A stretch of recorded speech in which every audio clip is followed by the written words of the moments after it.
Hi there traders and investors, today is Tuesday, September 26. I'm glad to greet you online and share a regular market review prepared for InstaForex.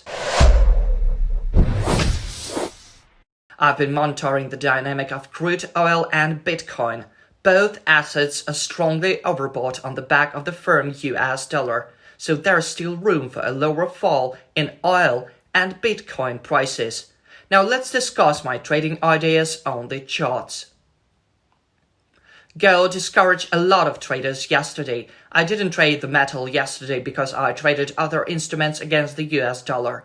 Fortunately, I left the market in due time. As for gold, the weekly time frame shows that traders rushed to buy the metal.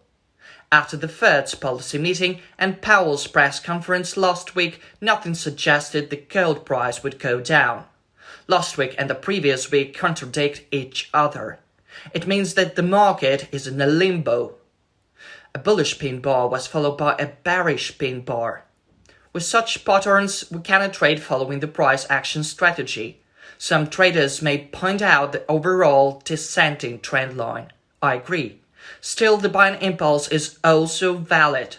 The price jumped by almost 6,000 pips during the counter-trend rally. The 4-hour chart displays a three-wave structure. It should have been completed with updating a high. In fact, the Fed's policy decision prevented this move and set the stage for a downward retracement. The third wave is over after it broke the bottom. Let's wait for the US economic data. If the figures end up in the red, we suggest a false breakout. Then the price could move higher. A swing low coincides with the retracement zone on the 4-hour time frame. Now the price is hovering at the bottom of the buying impulse. In case of the poor data in the US, gold could rally later today. The three waves of the selling impulse have ended. The strong data tonight will reinforce the US dollar and, in turn, push gold down. Otherwise, the poor data could encourage the rally of the precious metal.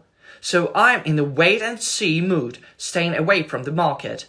I've spotted both targets on the upside and downside on the 4-hour chart. The price has been moving inside the narrowing triangle. It's a bad story. Now the price suggests a buying opportunity. According to my plan, gold will jump in case of big data. We open long positions during our retracement. We aim to earn if the price hits mega highs. We should buy from swing lows which have not appeared yet.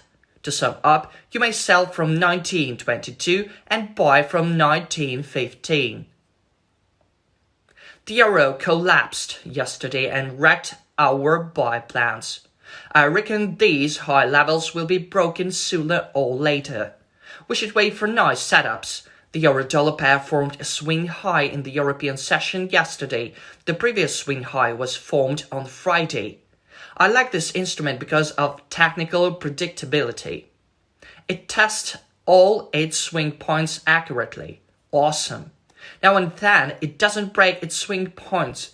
After a sell impulse yesterday, it was risky to open large long positions. Currently, the instrument is making minor corrections. But I don't see any clear-cut impulses. The seller's stop losses were activated yesterday.